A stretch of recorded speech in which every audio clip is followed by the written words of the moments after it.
I just wanted to share my journey from being pro-choice to pro-life. It's a little long, so bear with me, but if you are someone who is pro-choice right now, or you are thinking about having an abortion, I just hope and pray that you will listen to this whole video and remember everything in context. We all have different experiences.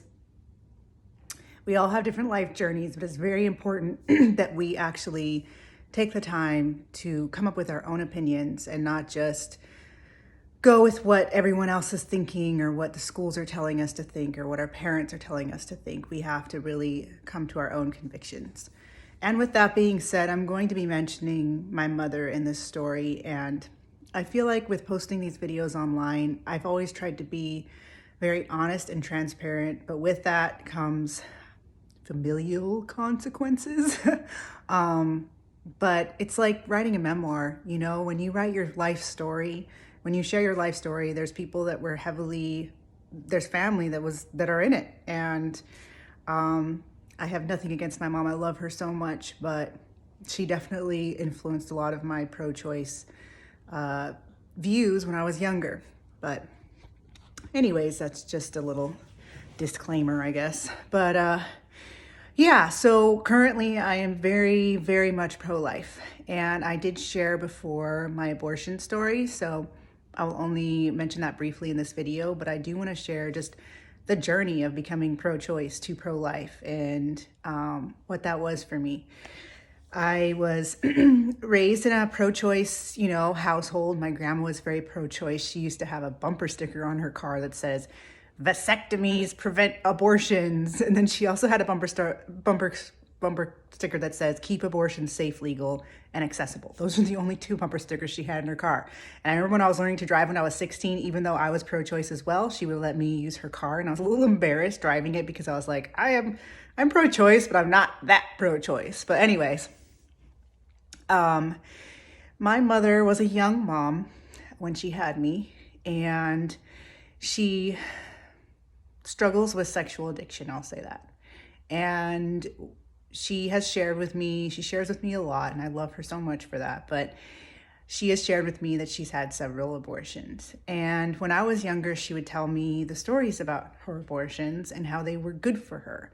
One of them was that my little brother wouldn't have come if she didn't have an abortion. So she shared with me that she had drank some sort of herb or some sort of tea that could have before she knew she was pregnant, that could possibly cause birth defects. Now, she didn't know if this child actually had birth defects, but since she had drank this herb or this tea, she was worried that the child would have birth defects. So she decided to abort it. And then 5 months later, she got pregnant with my brother. And so she used to always tell me when I was little, if I didn't abort that baby, or when I was younger, like teens, if I didn't abort that baby, you wouldn't have your brother right now.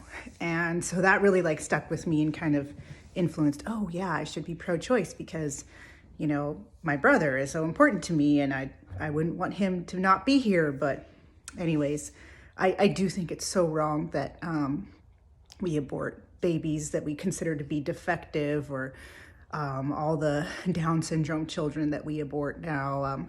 That's not wrong. They're not less humans. And the fact that you would pass up that child for another, abort that baby so that you can have a normal child is pretty sick. And I think it's going to causing our society to become less respectful of children and who they are as individuals. Okay, that was a little rant.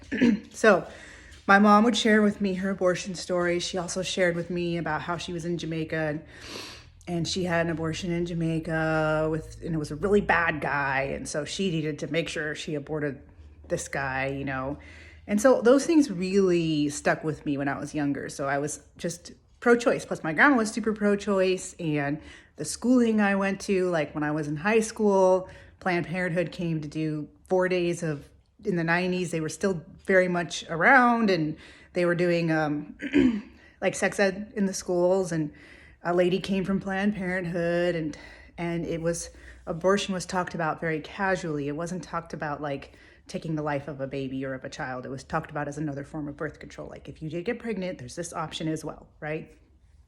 So I'm pro-choice through my teens.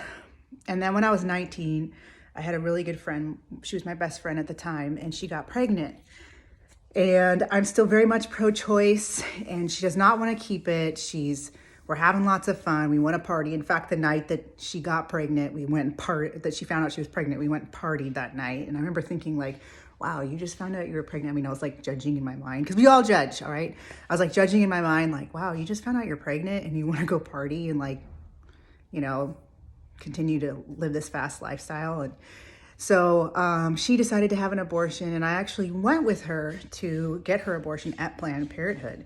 And at the time, they were letting someone be in the room with you. I don't know if it's like that now, but I was able to be in the room with her when she had her abortion. And I know that this was before the abortion pill, so it was the kind that was, you know, where they put instruments in you, open up your cervix, scramble the baby, suck it out.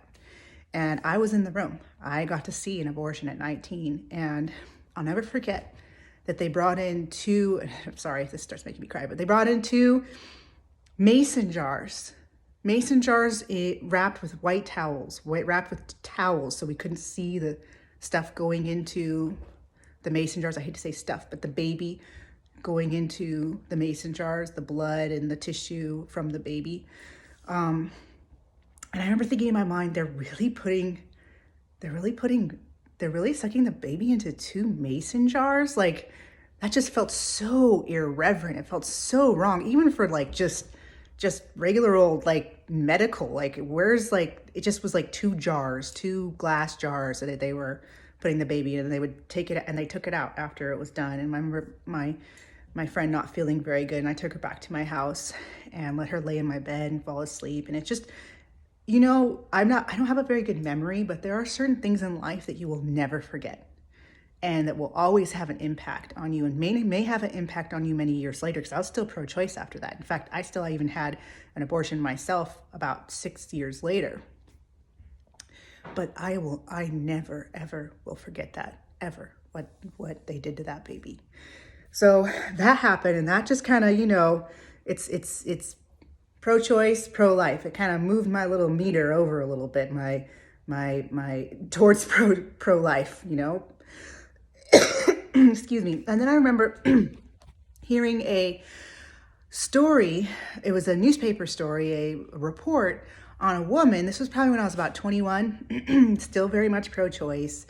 Still never even heard the other side. Still never did any research on my own on why I was pro-choice. I just was because of my mom, my grandma, what was taught to me in schools. And it's what, you know, most cool people are. And at the time I was really more into being cool or whatever. And liberal. I was also liberal. So I remember seeing an article in the newspaper about a woman who would give birth to a baby, and she would put it in a plastic bag and let it suffocate and die. And she did this several times. I don't remember exactly how many babies it was, but I remember it was several times. They found several babies in plastic bags in a garage, suffocated. And it was a horrific crime. It was in the newspaper. It was like they found, and I'll never forget the woman stating the reason in the article, stating the reason why she had done that is because she was overwhelmed. She didn't want any more kids, and she was fed up, and she couldn't deal with them anymore. And she just, you know, she had her reasons for doing it. I mean, she was also probably a psychopath, but like, she had reasons for doing it. And one of them was that she was really overwhelmed. And I remember thinking in my mind, like, how is that any different than abortion? You know, is it just because she waited a couple more months to kill the baby, and now the woman's probably going to serve a life sentence in prison for what she did? How is that any different than abortion? I mean, they often use this argument with abortion that it's to give the woman her life back, or she would have been too overwhelmed to have the child. How many moms out there? I know my mom has been overwhelmed with her own kids, like very much so, has been like, oh my gosh, you guys drive me crazy. I'm overwhelmed. You're making my hair fall out. You're making me unhealthy. You're stressing me out, right? But they don't get to just kill their kids because it's convenient for them, because it would make their life better, less stressful, you know? And that's a lot of the reasons why women have abortions now, is because they don't want to deal with the responsibility of being a mother. But then they also forget that they have the option to adopt, but I've mentioned in my abortion story that we always think two options: either it's my baby or I'm killing it. No, you can also give it to someone else and let them raise that child and give that child life. Anyways, that story really, like, it just stuck with me. I was still pro-choice, and I remember thinking in my mind, like, why is this woman going to prison when there are women that do this all the time for the same reason? They're overwhelmed. They don't want to have the baby. They don't want to have another baby. And someone who's pro-choice may argue and say, well, that woman should have just aborted the baby 3 months before, and then she wouldn't have ended up in prison. But she's doing the same thing. She's killing her baby. And whether it's in her womb or out of her womb, she's killing her baby. And that really made me realize that, like, it's killing. It's not just another form of birth control. It's not just a way to be free of having children. It's killing a life. And that really stuck with me, that story. And then I had my own abortion, and I have that whole story. And just to recap real quick, it also impacted me very much. Like, I did it for stupid reasons. I did it for selfish reasons. And I remember going to the abortion clinic, and they did not give me any other options. As soon as I mentioned abortion, it was like right away. You know, no offers for counseling. No, hey, are you sure about this? No sharing any other options that are possible for me. It was just abortion. So that that was really like the thing that brought me almost to being completely pro-life, because after it happened, I very much regretted it. And it led to some depression for me. Like, I would say there's still like residual depression from that. And I think a lot of women have the same experience who've had abortions, especially now that I have a condition where it's very difficult for me to get pregnant. So maybe that was my one chance to have a child of my own. You know, I don't know that. So that really was like, why did I do that? You know,